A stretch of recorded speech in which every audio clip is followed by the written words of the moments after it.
नाशिकच्या ग्रामीण भागाला सलग 2 दिवसांपासून सुरू असलेल्या मुसळधार पावसाचा फटका बसलाय। लागवड केलेला कांदा, काढणीला आलेला मका, वाल, टोमॅटो तसंच डाळिंबाच्या बागांचं शेती पिकांचं देखील मोठं नुकसान झालंय।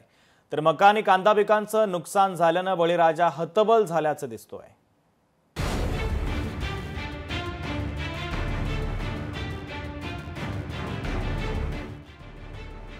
नाशकात अवकाळीचं थैमान, बळीराजा हवालदिल।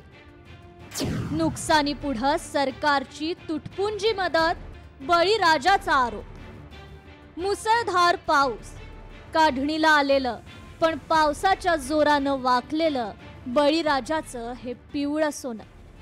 शेतात साचलेला हा चिखल आणि स्वप्नांवर फिरलेलं हे पाणी, ही अवस्था आहे नाशकातल्या ग्रामीण भागातली।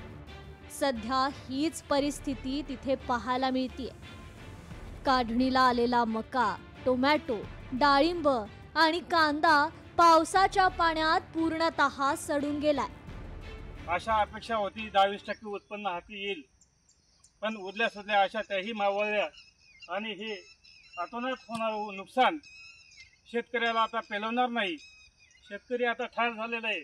शेतकऱ्याला बळ दिलं पाहिजे शासनाने।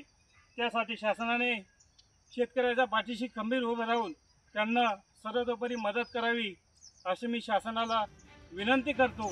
यावर्षी सलग पडणाऱ्या अवकाळी पावसानं शेतकऱ्याचं अक्षरशः कंबरडच मोडलंय। पाण्यासारखा पैसा शेतासाठी खर्च करायचा आणि अवकाळी पावसामुळे तोच पैसा पाण्यात जात असल्यानं शेतकरी आर्थिक संकटात सापडलाय। तर नुकसान भरपाईची तो मागणी करतोय। रात्रभर पाऊस चालल्यामुळे आम्ही जे लागवड केलेलं कांदा 1 एकर त्याचं नुकसान झालंय। म्हणजे 1 एकरामध्ये आता काय मुश्किल आहे, जगतो किती आहे प्रश्न। खर्च खूप आहे। सरकार देतंय, काय मदत दिली सरकारने, तुटपुंजी मदतीने काही होणार नाही। तेवढा खर्च लागवडीचाच राहतो। मग अनेक संकट आहे त्याच्यावर, त्या पिकावर आहे ना। कांदा शक्य नाही, आता तरी कांदा वाचणं शक्य नाही। वाल, टमाटर, मिरची याची फार नुकसान झालेली आहे। डाळिंब तसंच जी सरकार भरपाई देते आहे ती 4,000 देते आहे। जी बोली केली होती ती सरकारने 17,000चा विषय होता, सरकारने तो पण दिला नाही।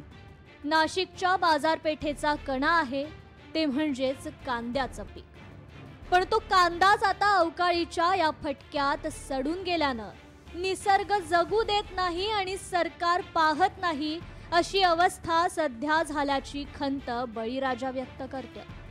बियाणं टाकल्या गेल्यानंतर अवकाळी पावसाने अतोनात शेतकऱ्याचं नुकसान केलेलं आहे। या नुकसानावर सरकार दरबारी आम्ही दखल देत आहोत। तरी शेतकरी उभा करण्यासाठी शेतकऱ्यासाठी शासनाने कुठल्याही पद्धतीने चांगल्या पद्धतीची मदत करावी ही शासन दरबारी आमची मागणी आहे। एकीकडे अवकाळी निसर्ग जगू देत नाही आणि दुसरीकडे सरकार आमच्या पाठीमागे उभं राहत नाही, तरी सरकारने याची दखल घ्यावी। होतं नव्हतं आता सगळंच पाण्यात गेल्यानं आशेनं पाहायचं तरी कुणाकडं आणि संसार गाडा हाकायचा तरी कसा, असा यक्ष प्रश्न बळीराजा पुढे अवासून उभा ठाकलाय। आम्ही नेमकं हाच मुद्दा राज्याच्या हिवाळी अधिवेशनात गाजण्याची शक्यता नाकारता येत नाहीये। विशाल मोरे, लोकशाही मराठी, मालेगाव।